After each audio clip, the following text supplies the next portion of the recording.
what exactly did Andy come out with here? I've heard it called the anti-iPhone. Right, so there's two products as part of a larger ecosystem with this new ambient OS. The first, like you mentioned, is the smartphone. It's the essential phone.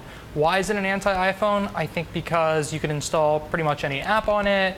It's expandable, it's modular, there's a 360-degree camera attachment. And how is this different from Android? Well, it's really differentiated by the hardware, right? And there's a custom interface on top of the Android core of the software.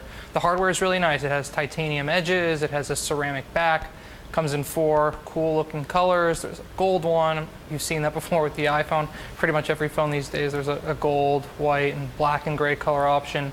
But it does look pretty nice with the ceramic and titanium. The screen is edge-to-edge, sort of like the new Samsung phone and the iPhone 8 that's coming out in the fall. So there's a lot to like here from a hardware design perspective. So there's Apple, there's Samsung, Google has phones now, but there's a whole host of Chinese competitors. What makes the smartphone market growth is slowing down? What makes him think there's room for another device? I'm not sure. I mean, there is a market for those phones, some of those Chinese makers that you mentioned, like Huawei and Xiaomi, and there's another company called OnePlus that has these $700, $600, even $500 in some cases unlocked phones that you can put on any carrier you'd like. But this phone is really high-end. It's a $700 phone, and it's part of this big ecosystem. Is it going to make a dent in Google's market share, Samsung's market share, Apple's? I would totally bet against that. And what about Android in general? Android, I think this just shows you that Android is pretty much everywhere at this point. I've seen refrigerators, microwaves, home appliances, obviously phones with Android. It powers hundreds of millions, if not a billion devices across many different platforms across the world. And this essential phone is just yet another. So how would you say this play stacks up against Amazon Echo, Google Home, and those two companies in AI? Right, so this home product is what you're referring to, right? So it has this new OS built on, it's called the Ambient OS. It's probably built upon an Android core, but they haven't said. The difference is that this is very assistant-oriented. You talk to it, it gives you information.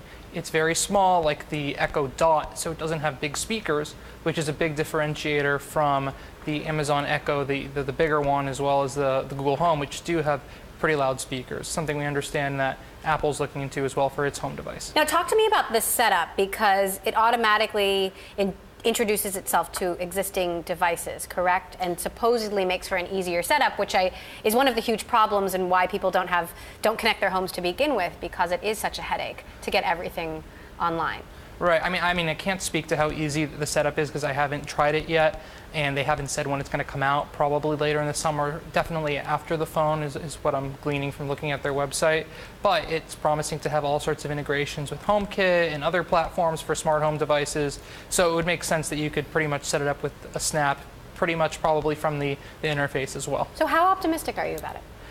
Optimistic? Well, it would not be wise of me to bet against Andy Rubin. I mean, if you remember, he helped create the Sidekick. He also, obviously... Some people don't remember the Sidekick, so I remember the Sidekick. Remind us that this is a very old phone. Came out at the turn of yeah, I like the Dwayne Wade the new edition millennium.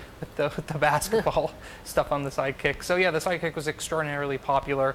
It really helped make T-Mobile when that launched as a carrier over a decade ago in the US, if you remember that. And so he did that, and also Android. It's ubiquitous. It's the OS for technology products today across many different platforms, from cars to fridges to microwaves, all over your home. So it would be difficult to bet against Andy Rubin. Will it make a dent? I don't think so. I would bet against that.